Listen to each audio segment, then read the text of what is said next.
I want to put the discussion in perspective. Getting to this point was a bit of a road. A statewide task force was organized to help advise the commissioner and the department about how to do educator evaluation under the new era and the new rules. The consensus was, and the department has adopted, regulations which empower you at the local district level to work out some of the most complicated questions. So your mission, whether you like it or not, as opposed to should you decide to accept it, is when you go back to your districts and when you meet with your superintendents and administrators as matters of policy or as part of the collective bargaining procedure, what artifacts of student achievement will you identify as appropriate for your district? And that's not going to be easy because a lot of kids don't go to classes with MCAS tested subjects. And there are some areas for which we're trying to develop what those artifacts of student achievement can be. Number two, how much data related to student achievement will actually factor into an educator's evaluation. Number three, for what purpose will the evaluation and will the data be used? Assignments of teachers, promotions, terminations, whatever it might be. And how will that play out and what processes will be put into effect? And the greater question, how can you make this a locally appropriate, constructive tool for helping to improve student achievement and make the district stronger? And several other questions, which I know are larger questions that you'll come up with. So I'm as eager as you are to listen to our presenters and to get the perspectives from Franklin County. And just in closing, we are, again, very happy and very proud to be affiliated with the Franklin County Caucus. We welcome all those of you who've come from greater and longer distances. I think other than those of us who came from the Boston area, maybe the prize for who came the longest might go to Roberta Deering, who came up from Agawam. And for those of you who don't know Roberta, Roberta is the former president of the National School Boards Association, the president from Massachusetts, who takes a national perspective, and as do we, will be looking forward to the conference in Boston in April. So thank you very much, and I'm going to listen just as you will. Thank you.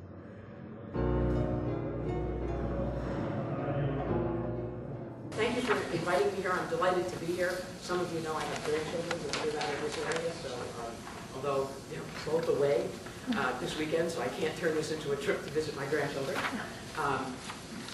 But I'm delighted to be here. I retired in August as Deputy Commissioner, and I'm staying on part-time with the department through this year until May to help in the rollout of this issue. So I get to dump all the other things that I did as Deputy Commissioner and get to focus just on educator evaluation, which is the first time in a long time I've gotten to focus on one thing. So I'm looking forward to it, and so it's great to be here.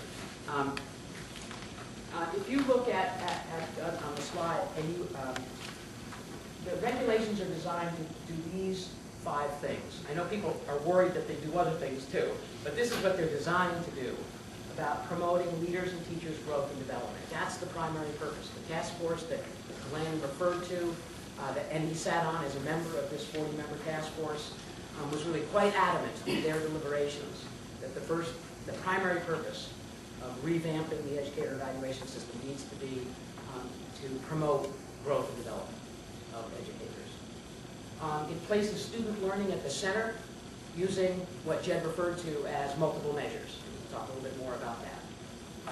It's also designed to recognize excellence in teaching and leading, set a high bar for professional status, that, tenure, to set a high bar for that, and to shorten timelines for improvement. So if an educator is found performance as unsatisfactory, the notion is to hasten the process where they've got to improve or leave the profession. So those are 5 core purposes, where the educator plays a more active role. Often evaluation is something that's done to people.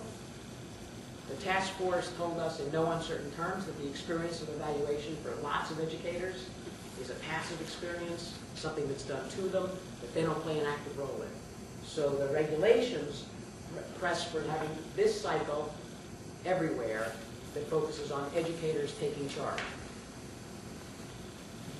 These regulations apply to superintendent evaluation, principal evaluation, teacher evaluation, and other administrators, so other guidance counselors, any position that requires a license. So guidance counselors, assistant principals, department heads. It doesn't apply to teaching assistants, paraprofessionals, doesn't apply to the support staff and secretaries and custodians. So every educator, so this applies to superintendents. So think of this as your superintendent's doing this. And so is kindergarten teacher. They start with a self-assessment. The regulations describe, you've got to look at student data, whatever data you have access to about student learning patterns of the kids you're currently working with, as well as what's your history.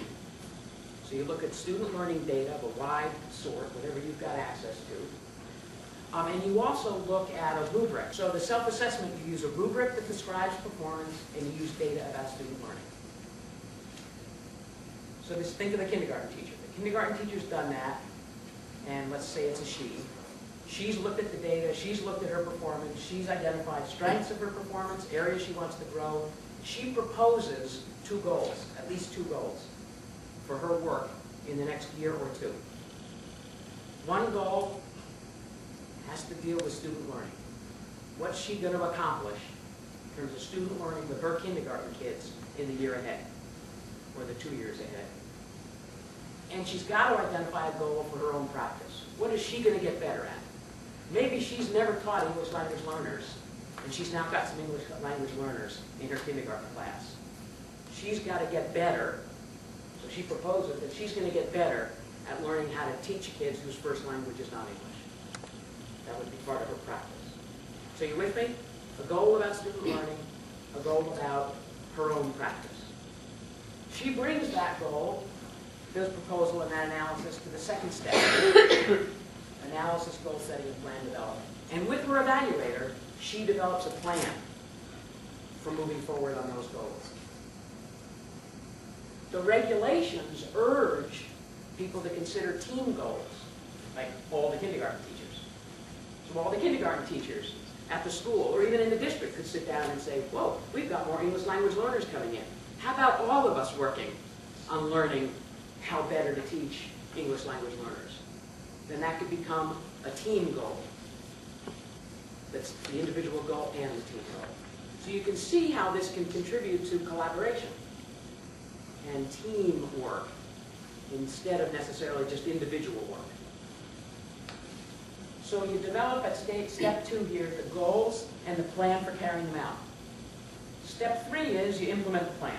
So the educator's working on the plan. The evaluator may be, as part of the plan, have agreed to provide certain support, certain opportunities for professional development. So the plan gets implemented, and the educator, the kindergarten teacher, along the way is collecting some data to sort of show how she's doing. Or the kindergarten team is collecting some data along the way. This formative assessment and evaluation, in the middle of the cycle, there's a check-in. How am I doing? Am I making progress on the goal? How am I doing? That's the sort of mid-cycle check-in, which we've called a formative assessment or evaluation.